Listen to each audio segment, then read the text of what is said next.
dan juga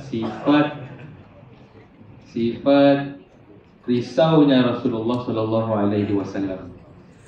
Jadi kan dijadikan cerita. Kita ini masing-masing ada cobaan hidup. Macam tadi kalau kita lihat cobaan Ustaz Nasyid, Ustaz apa namanya? Sabar.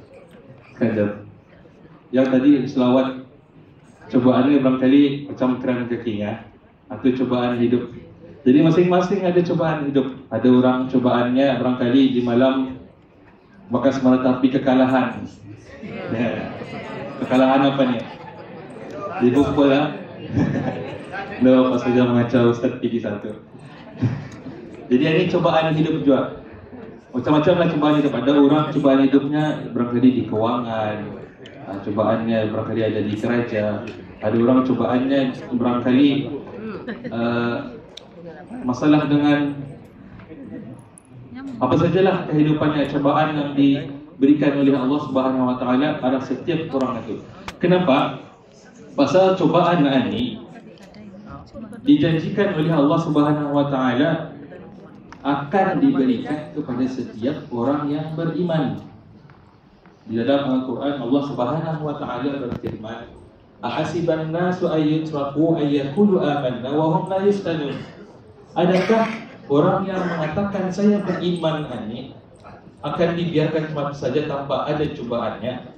Jadi untuk tegasnya Allah Subhanahu Wa Taala menjanjikan di sana di dalam Al-Quran itu sendiri bahwa setiap orang yang mengaku beriman itu akan ada cobaannya masing-masing. Dan saya rasakan ini misalnya tadi pada hari ini para mu'allaf barangkali sudah ada yang lama mu'allaf 20 tahun yang lalu. Bukan lagi mu'allaf, kali itu kena panggilan mu'allaf sudah. Orang yang faham akan agama ini. Barangkali ada juga yang lebih berilmu ataupun ada doktor kali di antara para mu'allaf ini. Jadi apa saja sebab ataupun punca pada permulaan bis kita untuk menerima Islam atau mengucapkan dua kalimah syahadah itu adalah telah pun ditetapkan oleh Allah Subhanahu Wa Taala. Kita melafazkan atau ikrar syahadah atau dengan sendirinya pasti ada cobaan yang akan kita hadapi, sama ada dari keluarga kah, daripada penolakan dan sebagainya.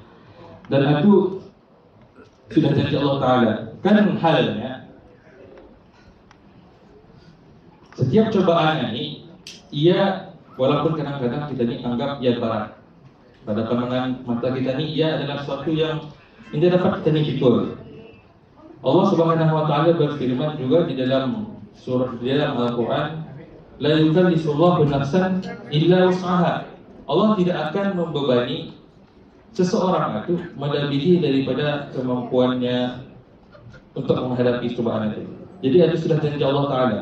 Kalau kita rasa berat, yakinkan pada diri kita bahwa kita dapat menjalani dugaan itu ataupun menjalani cobaan itu. Pasal apa? Ada sifir yang diajarkan oleh Allah Subhanahu Wa Taala juga melalui Nabi-Nya di dalam Al-Quran untuk macam mana kita ni menerima cobaan ini. Apanya Allah Taala melalui Nabi-Nya, wasta'inu bis-sabri was-salah wa innaha lakabiratun illa 'alal khashi'in.